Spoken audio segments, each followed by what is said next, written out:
This week on Dateline Abuja, the security situation in the nation's capital is top on the agenda. Buhari Area Council has been hit by kidnappers in multiple areas, and we went there during the week to hear directly from the victims in our focus on the FCT. While we update you on the major stories from Nigeria's presidency, our guest gives us some insights as to what has made our once safe Abuja unsafe, and what the security and the FCT minister should be doing right now. This is Dateline Abuja.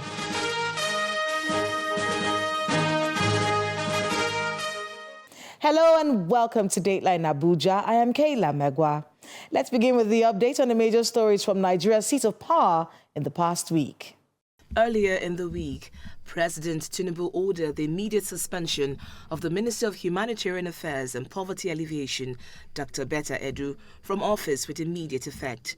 In the statement signed by the Special Advisor on Media and Publicity, Ajuri Ngelale, the suspended minister was directed to hand over to the Permanent Secretary of the Ministry of Humanitarian Affairs and Poverty Alleviation and to fully cooperate with investigation authorities as they conduct the investigation.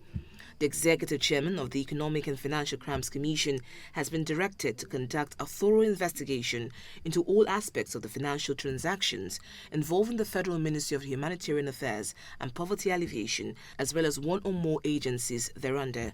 A spokesperson to the People's Democratic Party's presidential campaign organization in the 2023 elections, Daniel Bwala, has pledged his full commitment to supporting the administration of President Bola Tinubu.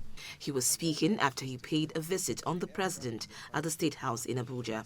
At this difficult time, what we need is to throw our support and then see how we're able to navigate around, because there are difficult things in this country: hardship, poverty, insecurity, and the only way we can come together and support the achievement of this objective, I think, is for us to give our best in supporting the administration. So I came to congratulate him and then to tell him that I'm particularly excited about the recent policy decision he has taken to demonstrate that he's about the people and not just protecting his people. He took decisions against certain ministers who allegedly were, said to have committed infraction. President Bola Tinubu has slashed by 60% all federal government delegations for both foreign and local trips. The Special Advisor on Media and Publicity, Mr. Ajuri Ngelale, while addressing a press briefing at the State House, said the president is determined to bring total sanity and prudence to the management of government funds. The directive affects all ministries, departments and agencies, including the Office of the President, the Vice President and the First Lady. The Special Advisor said a fewer number of staff will be allowed to travel for foreign trips as they are more expensive. 4 members of their staff, appointees and the like, will be allowed to travel with a minister on an official trip. For heads of agency, that will be limited to 2 members of staff allowed to travel on an official trip. On international trips, the President has directed that no more than 20 individuals be allowed to travel with him. That number will be cut down to 5 in the case of the First Lady. 20 for the President, 5 for the First Lady.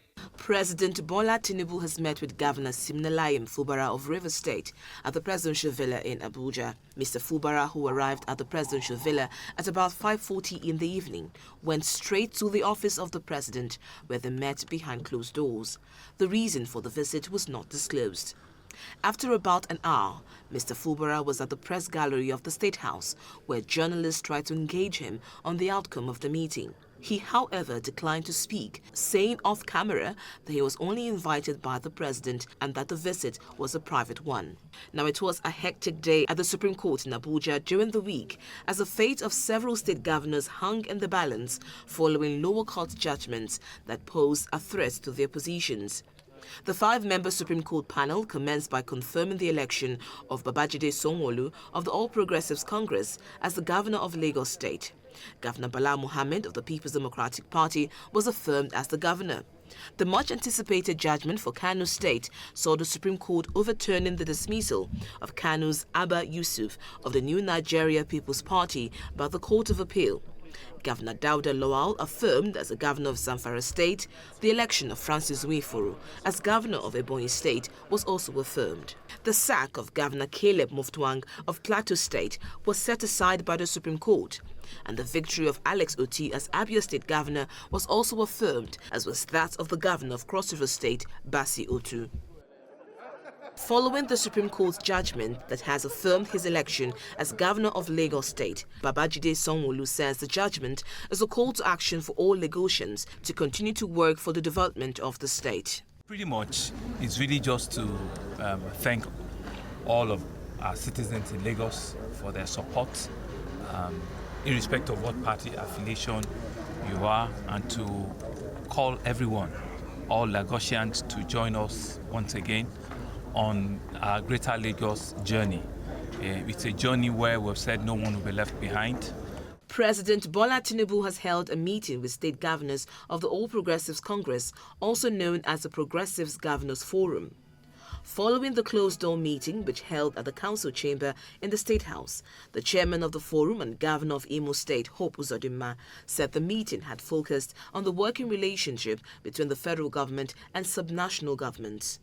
The governors also applauded the president for some funding interventions to the states, especially as it has to do with alleviating the current socio-economic situation in the country and its efforts towards addressing insecurity.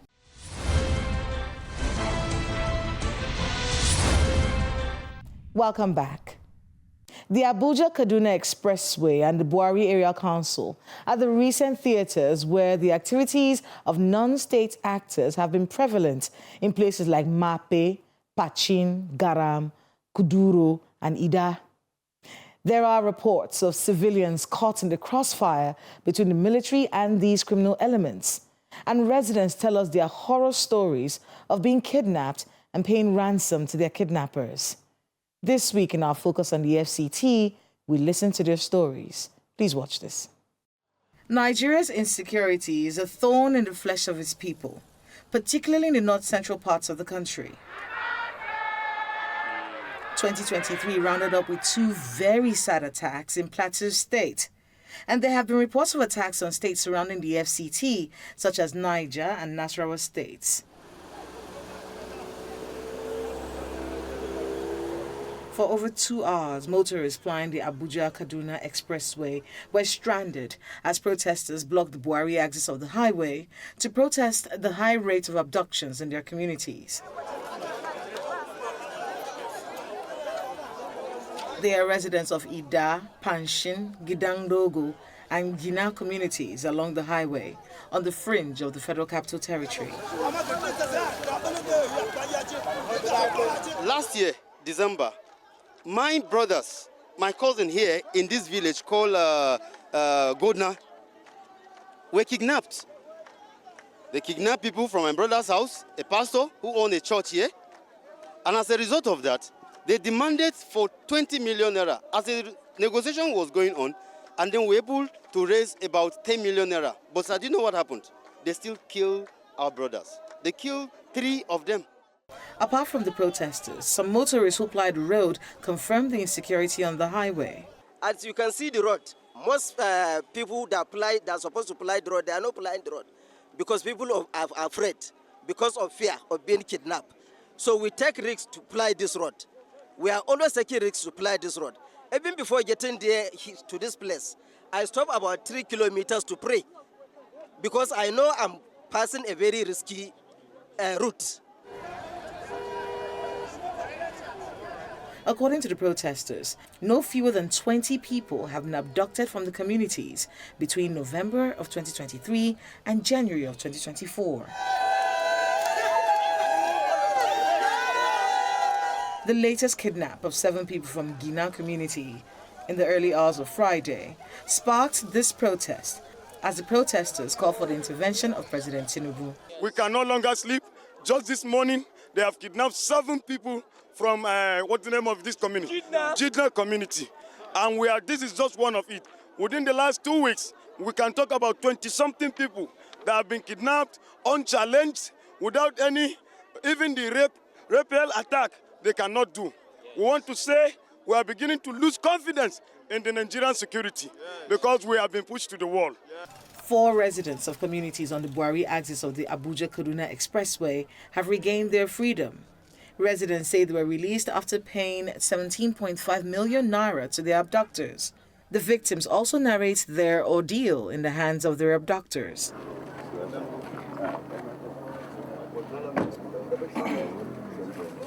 Bawa Ishaku and Emmanuel Joel can barely walk or sit without support.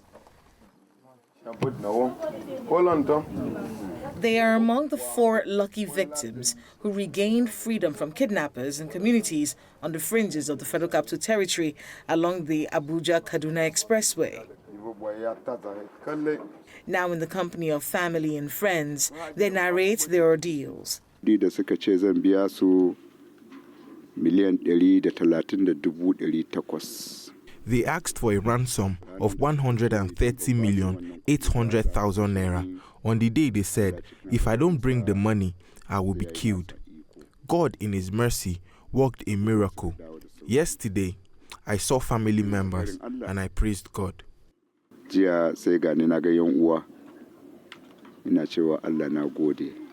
released us because our family paid 17.5 million naira together with 5 bikes, 2 4 Hondas, then 1 Bajaj. Both Joel and Bawa spent 14 days in captivity, moving from one camp to another with so much uncertainty of their freedom. How long did you stay? Listening to the experiences of Bawa and Joel, who just regained their freedom, the residents have unanswered questions on the security situation in the country. Who is in charge of security in Nigeria that have refused to allow the people breathe? We pay a lot of taxes, our security, military, and all the agencies. Every year in, year out, we do a lot of budgets to secure them. Have they secured the country? What is their work? Who is in charge of security in this country? What have they done to save the poor man? Look at our people. Somebody was kidnapped 100 and something days. Government have no solution. Okay. We also spoke to the traditional ruler of the affected communities about a possible solution to the insecurity in his domain. You are sending a military man, maybe it's from Lagos or Dodo Barracks, and you don't know natural children. How do you expect him to succeed? There's no way he will succeed. By the time they add us with our people, some of us were born here and some of us will die here. So we know our places. We know where there are problems. So by the time they add those ones, those our youth, they will lead. Even the local vigilante, they should empower them.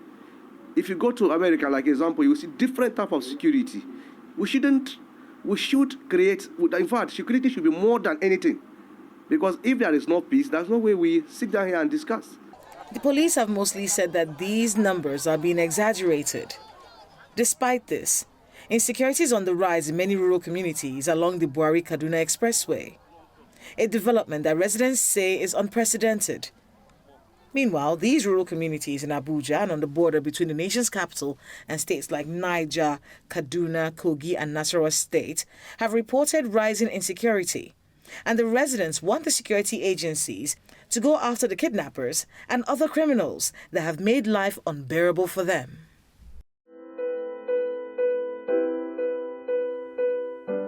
My guest on the program is a security expert, Mr. Kabiru Adamu, and he has some insight for us as to what has caused this insecurity in the FCT, what the FCT administration and the FCT minister in particular should be focusing on right now, response times to security breaches by security agencies, intelligence gathering, and the accountability mechanism necessary to ensure all tasks with keeping the FCT secure play their part.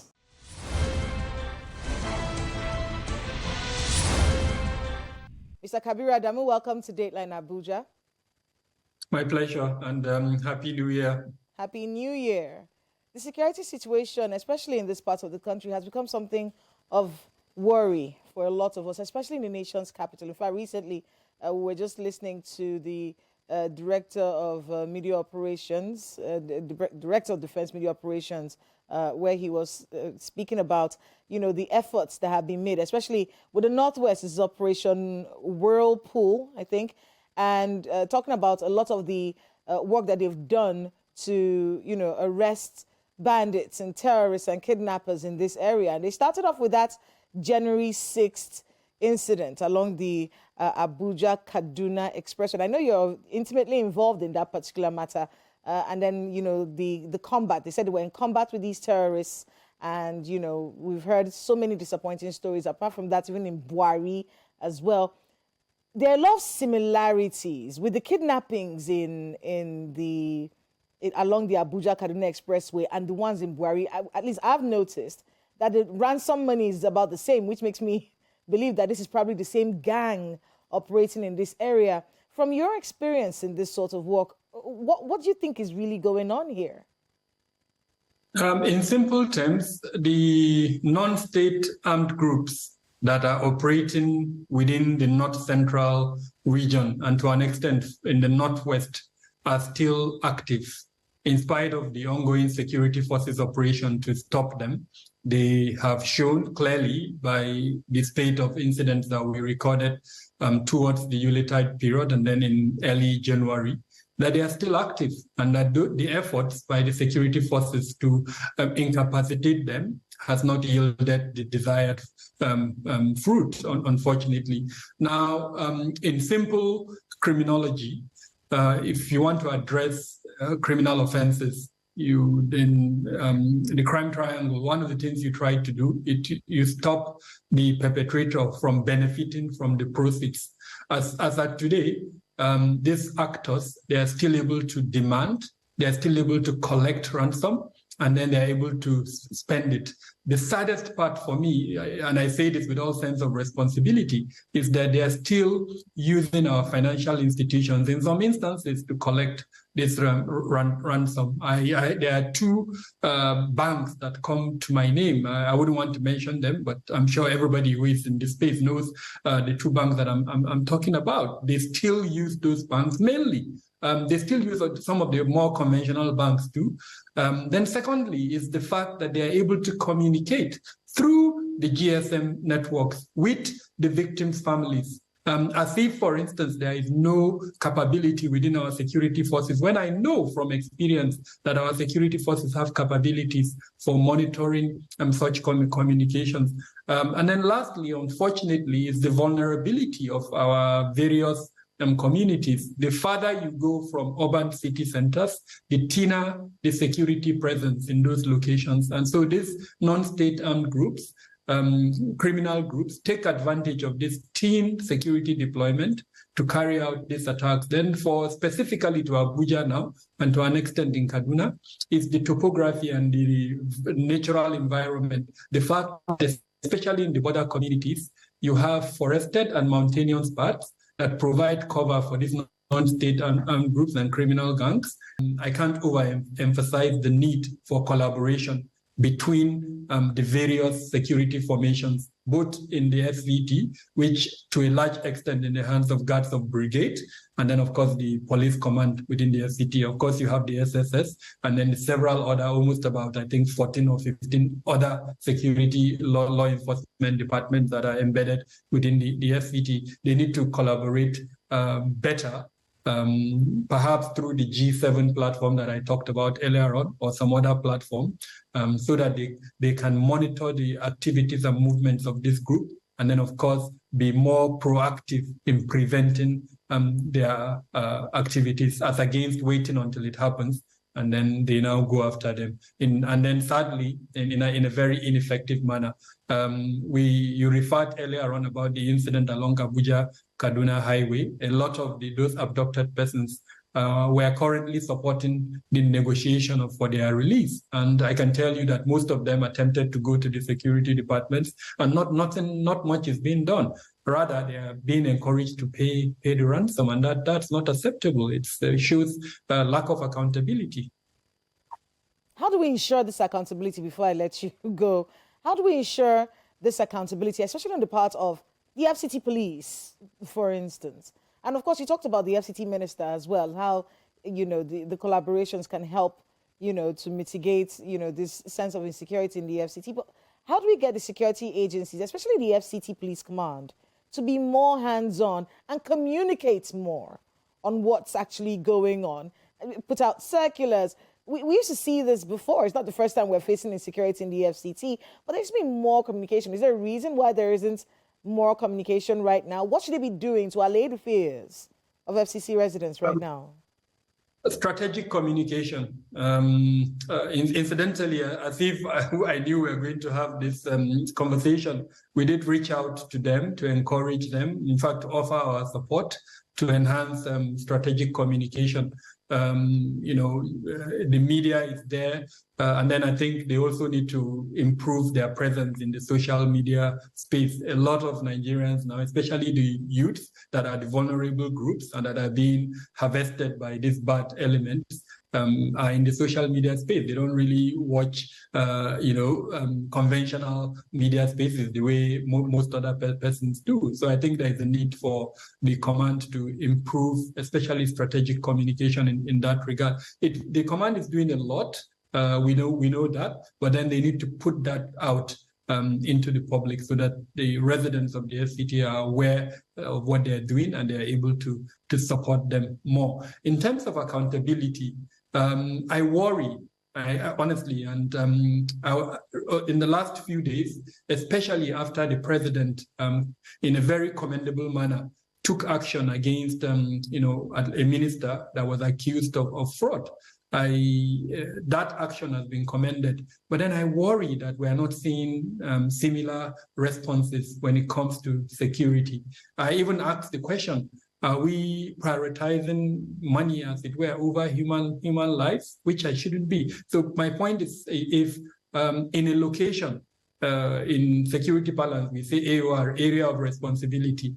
If an incident occurs in an area of responsibility, it means someone somewhere within the security sector did not fulfill his mandate. If there is an abduction, there is a security department that has responsibility for preventing abduction. In the case of FCT, there were abductions. Kella, not a single person has been held accountable. Last year, we were able to document almost around 300 incidents of abduction and fatalities within the FCT of Abuja. At the national level, about 9,000 persons in 2023. Correct me if I'm wrong, not one person has been held accountable. So if we can take action for financial misappropriation, why can't we take action for security, as it were, instances where security officials drop the ball and do not fulfill the mandate for which they've been given? That's absolutely correct, because, taking accountability doesn't just mean, bringing the perpetrators to book. It also means holding the people responsible for the safety of this area responsible when things actually go wrong. Unfortunately, that's all the time that we have for this conversation on Dateline Abuja. I know we're going to have more conversations in the course of the year. I want to thank you very much, Mr. Kabiru Adamu, for being with us on the program. And good luck with all the work you have ahead of you. And we'll talk to you soon. My pleasure, and same to you.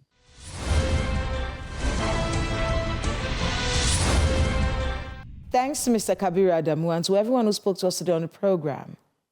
Whatever is worth doing right.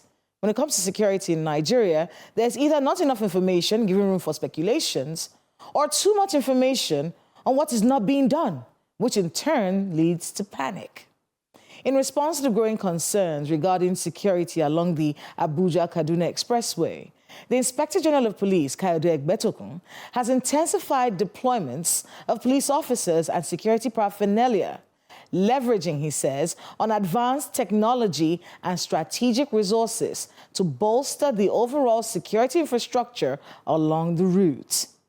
The Director of Defense Media Operations, Major General Edward Buba, has stated that a number of terrorists have been arrested following raids on the Buhari axis of the nation's capital. All hands, we are assured, are on deck to bring back the security we desire in the nation's capital. Meanwhile, learn the security number for your location and have it on speed dial on your phone. Please stay safe.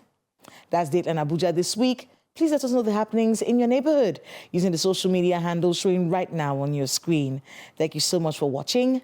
I am Kayla Megwa. See you next time.